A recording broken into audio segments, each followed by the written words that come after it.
Hoy aprenderás la historia completa de la Biblia. Comprenderás tanto el Antiguo como el Nuevo Testamento, desde Adán en el jardín del Edén hasta la muerte de los discípulos de Jesús. Sin duda, cuando termines de ver este vídeo, no serás el mismo. Amarás aún más la palabra de Dios. Claro, esto solo ocurrirá si abres tu corazón a la palabra de Dios. Si tienes dificultades para entender la Biblia, en este vídeo podrás comprender. Y después de ver todo lo que se enseñará, estoy seguro de que serás edificado. Serás iluminado con las Escrituras. Todo comenzó en el principio. Antes del inicio, solo existía Dios. Él nunca dejó de existir. Existe desde la eternidad. Él no tuvo origen, es el origen de todo. No fue creado, es el creador de todas las cosas. No comenzó a existir, es el Padre de la eternidad. La eternidad es un atributo exclusivo de Dios. En el principio, Dios creó los cielos y la tierra. En el sexto día, Dios creó al hombre a su imagen y semejanza, y del hombre creó a la mujer. Adán y Eva fueron creados perfectos, puros e inocentes. Tenían plena comunión con Dios, vivían deleitados en el jardín de Dios como mayordomos de la creación de Dios. Sin embargo, cayeron en pecado, y toda la raza humana fue precipitada en ese abismo de depravación total, pues todos estábamos en Adán. Adán y Eva tuvieron 2 hijos, Caín y Abel. Por envidia, Caín mató a su hermano, convirtiéndose en el primer homicida y fratricida de la historia. Más tarde, Adán y Eva tuvieron otro hijo, Set. De él comenzó a surgir una descendencia santa que se volvió hacia Dios. No tardó, sin embargo, en que la tierra se llenara de maldad y violencia. Dios entonces decidió eliminar de la faz de la tierra al hombre que había creado. Pero había un justo, Noé. Por eso, Dios derramó el juicio mediante el diluvio, salvando a Noé, a su mujer y a sus 3 hijos, Sem, Cam y Jafé, con sus respectivas esposas, en un arca construida por ellos. Por medio de los hijos de Noé, Dios recomenzó el poblamiento de la tierra, dando inicio a los diversos pueblos. Sem se convierte en el padre de las naciones semitas. C se convierte en el progenitor de las naciones africanas y asiáticas, y Jafé en el tronco de las naciones europeas. Más tarde, Dios elige una familia para formar el pueblo que sería el instrumento para traer al mundo al Mesías prometido. Llama a Abraham de Ur de los Caldeos. Este deja su tierra y su parentela y se convierte en un peregrino de la fe, levantando altares a Dios por donde pasaba. Siguió con Abraham su sobrino Lot, que llegó a ser padre de 2 naciones, los amonitas y los moabitas. Cuando Abraham salió de Harán, tenía 75 años. Dios prometió que tendría un hijo, el hijo de la promesa, y sería padre de una nación numerosa, y en él serían benditas todas las familias de la tierra. Abraham esperó 11 años sin que la palabra de Dios se cumpliera. Entonces, Sarai, su mujer, dejando de creer en la promesa divina, entregó a su sierva Agar para cohabitar con Abraham. Nació así Ismael, que llegó a ser padre de una nación numerosa, el pueblo árabe, enemigo histórico del pueblo de Israel. Cuando Abraham tenía 99 años, Dios se le apareció y le ordenó salir de su tienda y contar las estrellas del cielo. Entonces le dijo que su descendencia sería tan numerosa como las estrellas del cielo y la arena del mar, pero también que su posteridad sería esclava por un período de 430 años. Dios cambia el nombre de Abraham, gran padre, a Abraham, padre de una nación numerosa. Cuando el hijo de la promesa aún no había nacido, estaba Abraham con 100 años y su mujer Sarai con 90 años, cuando Isaac nació. Isaac se casó con Rebeca, que era estéril. Después de 20 años de casados, Rebeca fue curada y les nacieron 2 hijos gemelos, Esaú y Jacob. Esaú se convirtió en padre de los edomitas, y Jacob, que en su conversión recibió el nombre de Israel, se convirtió en padre de los israelitas. Jacob tuvo 12 hijos y una hija. Por medio de José, el penúltimo hijo, la familia de Jacob se mudó a Egipto con 70 personas. Allí habitaron la tierra de Gosén, una región fértil. Esas 70 personas se multiplicaron de manera asombrosa. Después de 400 años en Egipto, salieron de allí bajo el liderazgo de Moisés, con 600.000 hombres, sin contar mujeres y niños, es decir, alrededor de 2 millones de personas. La peregrinación por el desierto hacia la tierra prometida, que debía hacerse en 3 meses, llevó 40 años debido a la incredulidad del pueblo. De los 12 espías que fueron a conocer la tierra prometida, 10 regresaron con un informe pesimista e incitaron y amotinaron al pueblo contra Dios y Moisés. Ante los gigantes de esas tierras, se sintieron como saltamontes y se empequeñecieron, dudando del poder de Dios. Entonces, Dios los castigó severamente, condenando a todo ese pueblo a perecer en el desierto, permitiendo que solo Josué y Caleb, los espías creyentes, entraran en la tierra prometida. El pueblo de Israel anduvo en círculos en el desierto durante 40 años, un año por cada día que espiaron la tierra. El desierto se convirtió en el mayor cementerio del mundo, donde pereció toda aquella generación que salió de Egipto, excepto los 2 hombres que se atrevieron a confiar en Dios. Tras los 40 años de peregrinación, tenemos 6 años de conquista de la tierra bajo el liderazgo de Josué, pero aún quedaba mucha tierra por conquistar. Josué, siervo de Moisés, introdujo al pueblo en la tierra prometida por un llamado de Dios y por una capacitación extraordinaria. Después de la muerte de Josué, comienza una larga fase de 330 años de gobierno teocrático, llamado Período de los Jueces. Fue un tiempo de gran inestabilidad espiritual y de altibajos en la vida de Israel. En el tiempo de los jueces, el pueblo hacía lo que le venía en gana. Debido a la dureza del corazón del pueblo de Israel, este fue oprimido por muchos enemigos.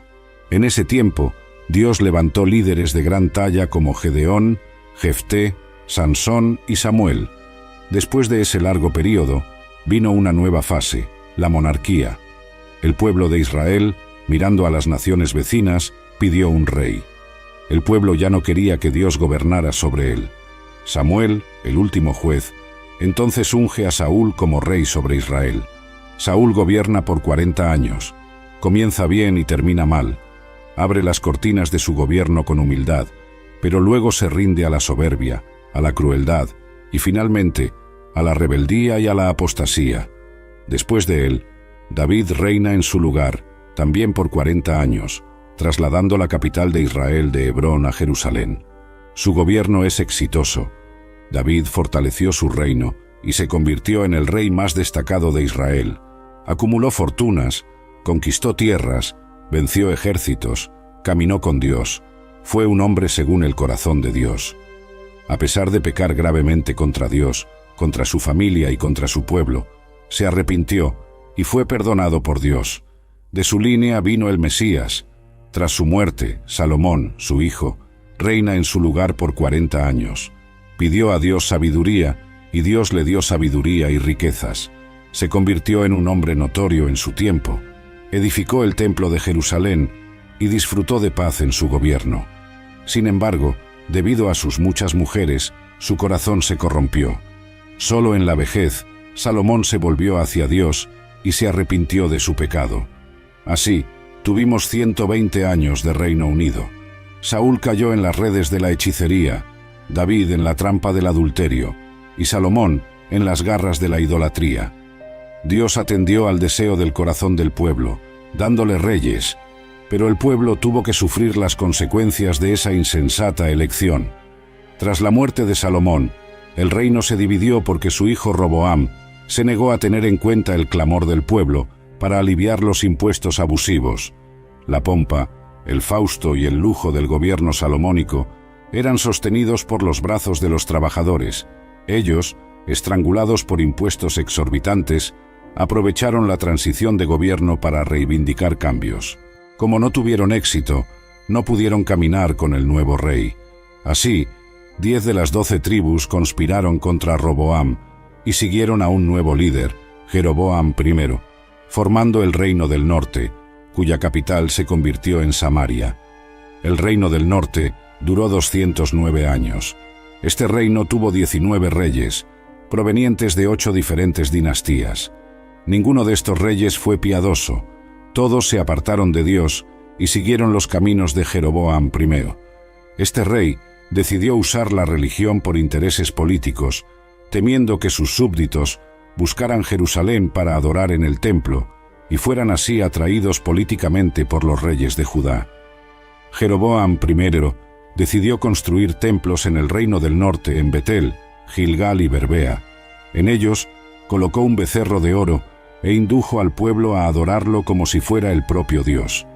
Todos los 19 reyes del reino del norte siguieron ese camino. Todos fueron impíos y perversos. Ninguno buscó a Dios. El Señor levantó, en ese tiempo, algunos profetas para denunciar el pecado de los reyes de la nación y de los profetas de la conveniencia, así como de los sacerdotes sobornados por dinero. Dios levantó en ese tiempo a los profetas Amós, Oseas y Miqueas. Ellos valientemente confrontaron los desvíos de la nación, desde el palacio a las chabolas, desde los templos rivales al comercio, desde las calles a los campos. Denunciaron la corrupción política y alzaron la voz contra la religión prostituta, lanzaron el libelo acusatorio de Dios contra los poderes ejecutivo y legislativo que se habían corrompido. Denunciaron la injusticia social y la opresión económica, convocaron al pueblo al arrepentimiento, pero sus mensajes cayeron en oídos sordos. En el reinado de Acab, por medio de su mujer Jezabel, se difundió en Israel la perniciosa creencia en Baal, el dios cananeo de la prosperidad. En ese tiempo, Dios levantó al profeta Elías para desenmascarar a esa divinidad pagana y derribar la credibilidad del ídolo abominable. Aún en ese reino, Dios llamó a Eliseo para reemplazar a Elías y llevar a cabo un ministerio prodigioso. Pero como Israel no quiso escuchar la voz de Dios, el Señor usó el lenguaje de la vara y trajo a Asiria contra la nación de Israel. Asiria fue la vara de la ira de Dios contra Israel. Era un imperio expansionista, guerrero y sanguinario. Siempre que dominaba un pueblo, practicaba barbaries y atrocidades contra los dominados. Normalmente, al entrar en una ciudad o villa, dejaba los cuerpos mutilados, apilando cabezas en la puerta de las ciudades conquistadas, exponiendo a las personas a la más amarga ignominia. Tras llevar al pueblo del norte al cautiverio, el rey Sargón II envió a la tierra de Israel una mezcla de otros pueblos, formando allí una gran mezcla de razas. Sabía que la acción racial debilitaría el potencial de existencia de un pueblo. Así, con esa mezcla racial, se formó en Israel un pueblo híbrido llamado samaritano, que se convirtió en un enemigo acérrimo del pueblo de Judá. El reino del sur, compuesto por las tribus de Benjamín y Judá, tuvo 20 reyes, varios de los cuales fueron piadosos, como Asa, Josafat, Ezequías, Jotán, Uzías, Joás y Josías. Siempre que un rey piadoso subía al trono, la nación prosperaba y crecía económicamente, moral, social y espiritualmente. En el reino del sur, para cumplir la profecía de que el Mesías vendría de la casa de David, gobernó solo una única dinastía. Para hablar al pueblo de Judá, Dios levantó varios profetas como Isaías, Miqueas, Joel, Sofonías y Jeremías. La nación también se corrompió profundamente, no dando oídos a la voz de Dios. Entonces, de igual forma, Dios los disciplinó y envió al ejército babilónico, entregándolos en manos de sus enemigos. El pueblo de Judá fue llevado al cautiverio babilónico. El reino del sur, llamado Judá, duró 345 años. Después de 2 incursiones, Nabucodonosor invadió Jerusalén, destruyó su glorioso templo y llevó al pueblo al cautiverio, dejando la ciudad bajo tremendo oprobio. El pueblo estuvo en el cautiverio durante 70 años, conforme a la profecía dada por Dios al profeta Jeremías.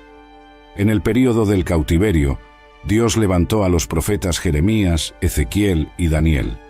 En ese período, el pueblo fue purificado de la idolatría y surgieron las sinagogas. Tras el tiempo determinado por Dios, el pueblo de Judá volvió a su tierra. En ese tiempo, es decir, Babilonia ya había caído en manos del imperio medo-persa. Ciro, anunciado por Dios 200 años antes de nacer, liberó al pueblo judío y abrió las puertas para su regreso a la tierra de Canaán. El pueblo volvió en 3 tandas, bajo el liderazgo de Zorobabel, para la reconstrucción del templo, bajo el liderazgo de Esdras, para la enseñanza de la ley, y bajo el liderazgo de Nehemías, para la reconstrucción de los muros y la reestructuración política y espiritual del pueblo. Tan pronto como llegó del cautiverio e inició la reconstrucción del templo, el pueblo judío comenzó a enfrentar problemas.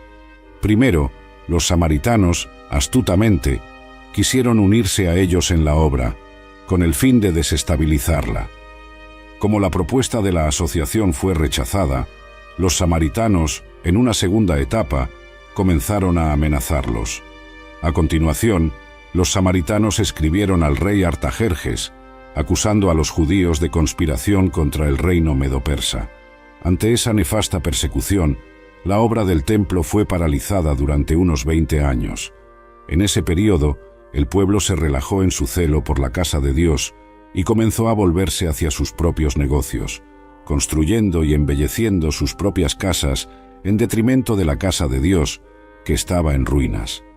En esa época, Dios levantó a los profetas Ageo y Zacarías para llamar al pueblo al arrepentimiento. El mensaje de estos profetas tuvo un efecto rápido y profundo. El pueblo se arrepintió y volvió con entusiasmo para concluir la reconstrucción del templo. Entonces, hubo un gran despertar espiritual, un arreglo en las familias y en el sacerdocio, y un regreso de todo corazón a Dios. Unos 100 años pasaron y se levantó una nueva generación. Ahora, el pueblo continuaba yendo al templo, haciendo sus sacrificios, pero ya no honraba más a Dios. Ofrecían a Dios en holocausto animales ciegos, enfermos y lisiados, despreciaban la mesa del Señor, considerándola inmunda. Los sacerdotes se corrompieron y dejaron de enseñar la palabra de Dios al pueblo. La familia fue profundamente afectada. Los matrimonios comenzaron a desmoronarse, terminando en divorcio. El pueblo ya no creía más que Dios fuera capaz de juzgarlo, por lo que se relajó en la devolución de los diezmos. Aunque continuaba frecuentando el templo, estaba lejos de Dios. En ese tiempo, Dios levantó a Malaquías para llamar al pueblo al arrepentimiento. Así, se cerró el Antiguo Testamento, 400 años antes de Cristo. Tras el profeta Malaquías, tenemos un largo período de 400 años, llamado período interbíblico o período del silencio profético. En ese tiempo, se escribieron los libros históricos religiosos no canónicos, los libros apócrifos. También se tradujo el Antiguo Testamento del hebreo al griego, dando a luz a la famosa versión denominada Septuaginta. El imperio medo-persa cayó en manos del imperio griego.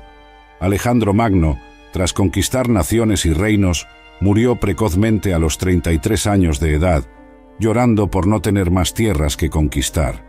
Expandió poderosamente su imperio, difundiendo la cultura helenística y la lengua griega, tan útiles más tarde para la divulgación rápida y sin fronteras del Evangelio.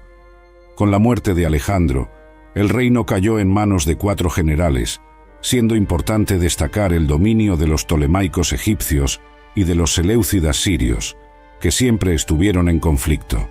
Israel fue dominado ora por uno, ora por otro. En esa época, Antíoco Epífanes ultrajó a los judíos, sacrificando un cerdo en el altar del templo en Jerusalén, lo que era una abominación para ellos.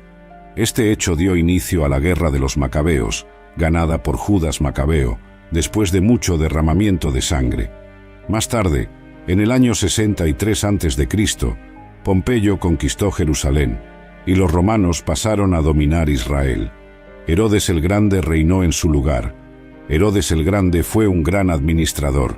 Amplió y embelleció el templo de Jerusalén, construyó el puerto de Cesarea, abriendo camino al comercio internacional y facilitando los viajes de los misioneros al mundo. Construyó la fortaleza de Masada y muchos palacios y fortalezas. Sin embargo, Herodes era un hombre inseguro y violento. El miedo a perder el trono lo atormentó durante toda su vida. Se casó 10 veces, tuvo muchos hijos. Cuando se casó con Mariamna, mujer de la nobleza, mandó matar a todos los nobles de su familia, por miedo a perder su trono. A petición de su suegra, nombró a Arquelao, su sobrino de solo 17 años, como sumo sacerdote de Jerusalén. Más tarde, al ver que éste conquistaba la simpatía del pueblo, mandó matarlo. Su suegra, temerosa, huyó a Egipto, pero Herodes envió a sus emisarios tras ella para matarla. César Augusto lo llamó a Roma por sus atrocidades. Antes de ir, sin embargo, mandó matar a su mujer Mariamna, por temor a que conspirara contra él en su ausencia. Más tarde, envió a 2 de sus hijos a Roma para estudiar. Su hermana Salomé enseñó que ellos volverían más preparados para asumir el trono. Herodes no dudó. Mandó estrangular a sus 2 hijos. Antes de morir, hizo jurar a su hermana Salomé que mataría al menos a un noble de cada familia de Jerusalén, porque quería llanto en su funeral. Ese fue el hombre que se alarmó cuando supo por los magos que un niño había nacido en Belén de Judea para ser rey de Israel. Después de que Herodes el Grande muriera, alrededor del año 4 a.C., su reino fue dividido entre 4 de sus hijos. Arquelao, uno de los hijos de Herodes, reinaba sobre Judea, Samaria y Edom. Fue un pésimo rey. Los judíos, al final, pidieron a los romanos que lo retiraran del cargo. Roma, preocupada por los constantes problemas en Judea, instaló allí un procurador o gobernador romano. Así fue como los romanos comenzaron a gobernar directamente Judea. En ese momento, Pilatos era el gobernador. Esta catastrófica situación estatal y política, en la que el pueblo elegido de Dios se encontraba bajo el poder odioso de los herodianos y a merced de la esclavitud del dominio de los romanos, hizo que se manifestara como nunca antes una esperanza política por el Mesías, un grito de liberación y redención de la servidumbre impía. Fue entonces en esa época que Jesús, en la plenitud de los tiempos, cumpliendo las profecías bíblicas, nació en Belén de Judea. El Verbo eterno se hizo carne y habitó entre los hombres. Vivió entre nosotros, lleno de gracia y de verdad.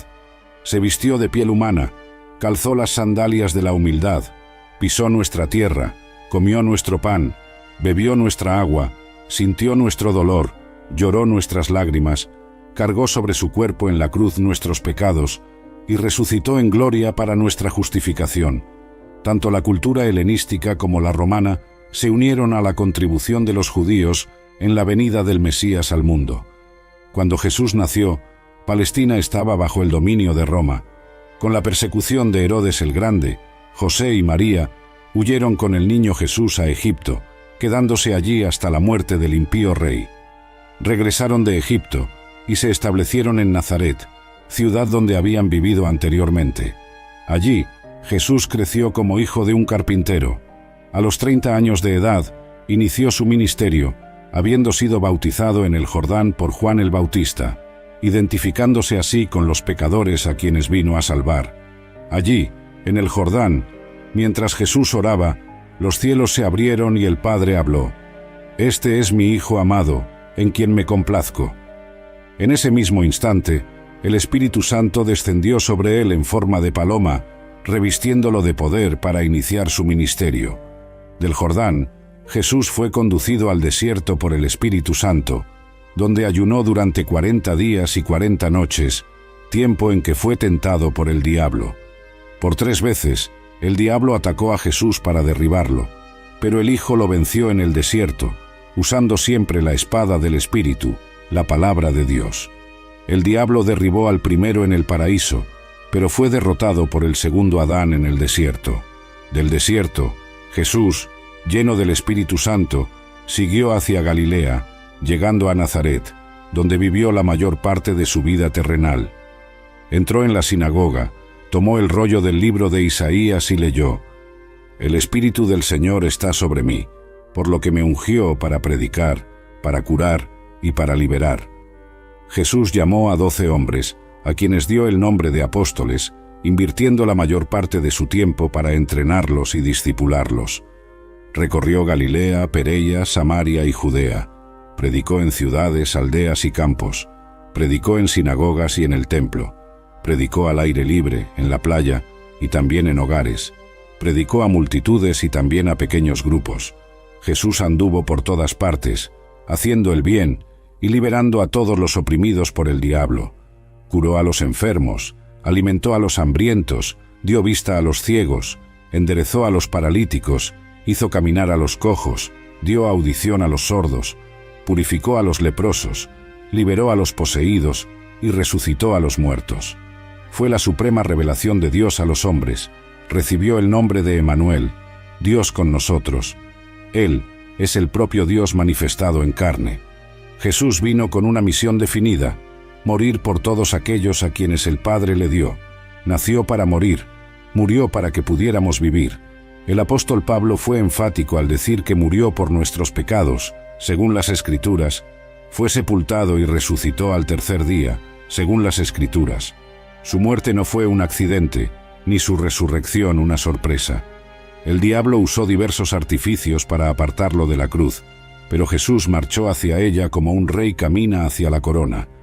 En la cruz, Jesús aplastó la cabeza de la serpiente y triunfó sobre los principados y potestades, exponiéndolos al desprecio.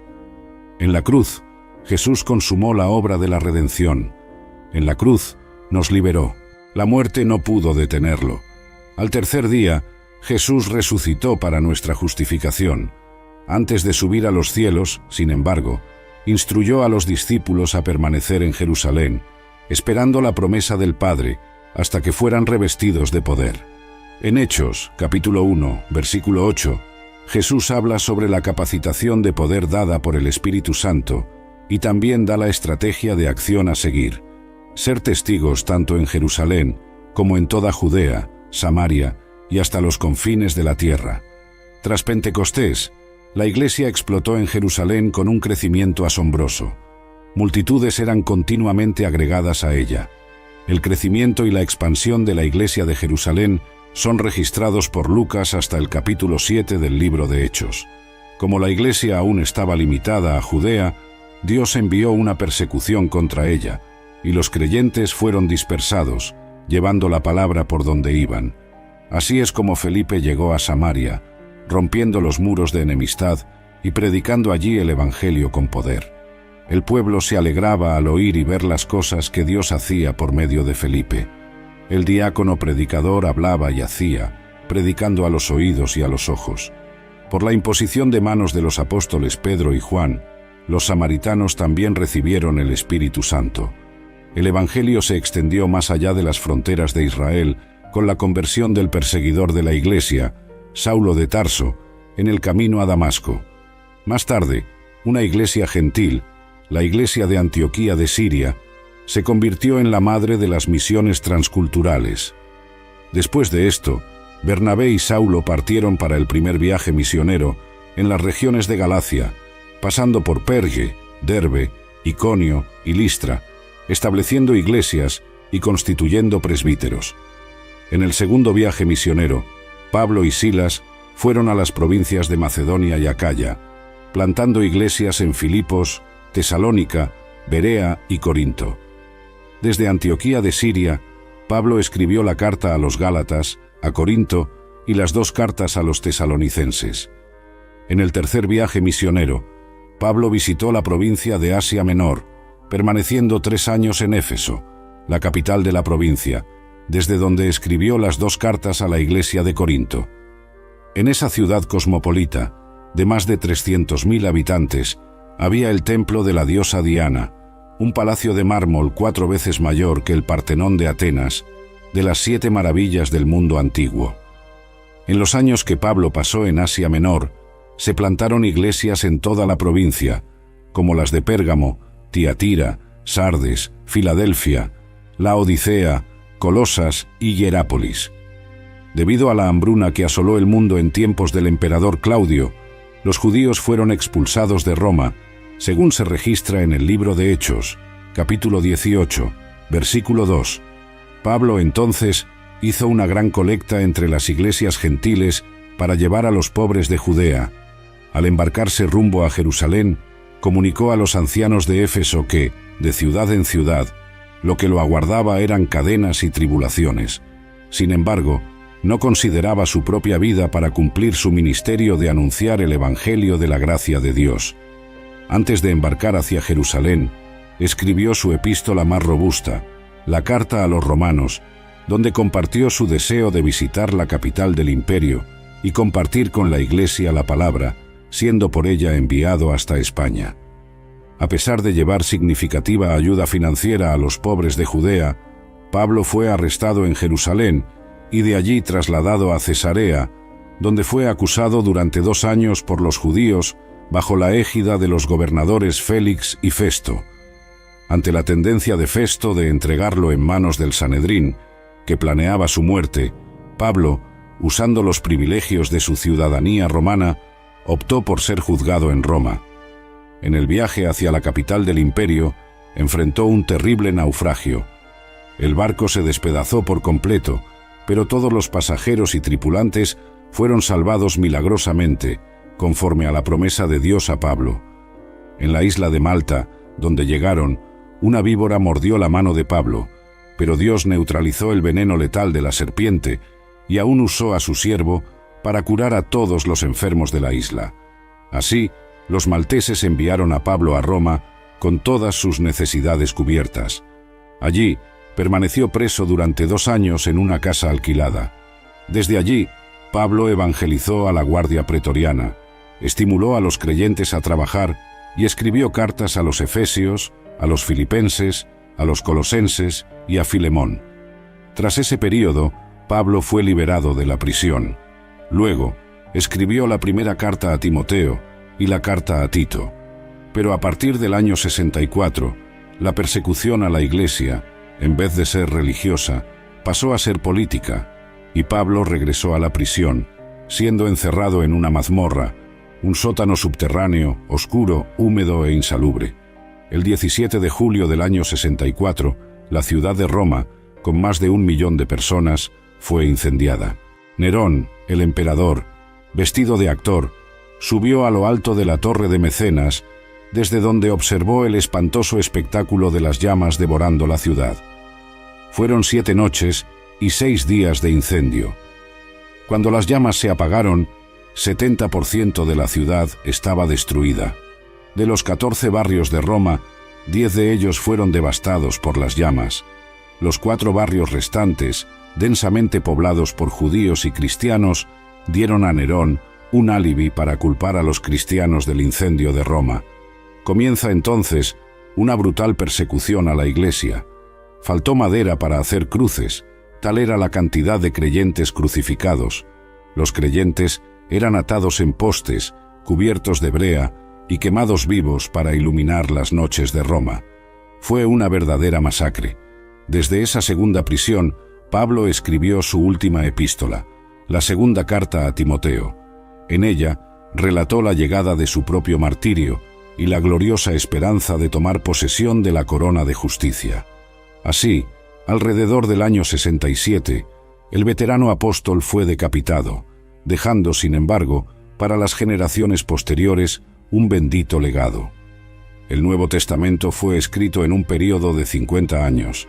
Tenemos 4 libros biográficos, los 4 evangelios, y 3 son sinópticos, es decir, vistos desde una misma perspectiva: Mateo, Marcos y Lucas. El énfasis de Mateo es presentar a Jesús como Rey de los judíos, escrito para los judíos, tiene el mayor volumen de citas del Antiguo Testamento y es el más judío de los evangelios. El énfasis de Marcos es presentar a Jesús como siervo, escrito para los romanos. Es el evangelio que se concentra en las obras de Jesús más que en sus enseñanzas. El evangelio de Lucas enfatiza a Jesús como Hijo del Hombre, escrito para los griegos, por un médico gentil, historiador y viajero. Tiene como propósito presentar el retrato de Jesús como el hombre perfecto. Por eso, Lucas es el evangelista que más habla de la vida de oración de Jesús y de su ministerio realizado en el poder del Espíritu Santo. Juan, ya al final del primer siglo, para refutar el gnosticismo, una perniciosa herejía que negaba la divinidad de Cristo, con un enfoque diferente de los demás, prueba que Jesús es verdaderamente Dios y verdaderamente hombre. Juan seleccionó 7 milagros realizados por Jesús y 7 declaraciones «Yo soy», probando que Jesús es en verdad Dios. También tenemos los Hechos de los Apóstoles, que relatan hechos relacionados con la Iglesia primitiva desde su nacimiento hasta su expansión a la ciudad de Roma. 3 iglesias lideraron ese avance: Jerusalén, Antioquía y Éfeso. 4 provincias del imperio fueron alcanzadas: Galacia, Macedonia, Acaya y Asia Menor. El libro de Hechos no tiene conclusión, pues la historia de la Iglesia continúa. Nosotros somos herederos y continuadores de la Iglesia que nació en Pentecostés. Tenemos también las cartas del apóstol Pablo a las iglesias de Roma, Galacia, Éfeso, Filipos, Colosas y Tesalónica, así como sus cartas personales a Timoteo, Tito y Filemón. Además, tenemos una carta enviada a los judíos que estaban siendo tentados, debido a la persecución, a retroceder en la fe, que es la carta a los hebreos, de autor desconocido. También tenemos las cartas generales escritas por Santiago, Pedro, Juan y Judas.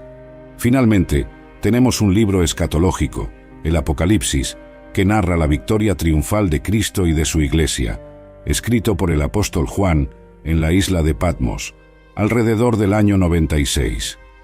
Espero que hayas aprendido sobre esta historia. Dios bendiga tu vida. Si aún no has aceptado a Jesús como tu Salvador, aún hay tiempo. Arrepiéntete. Él puede cambiar tu futuro, tu historia. Puede quitarte toda tristeza, toda soledad y proporcionarte lo que necesitas. Entra en tu habitación, cierra la puerta y habla con Dios.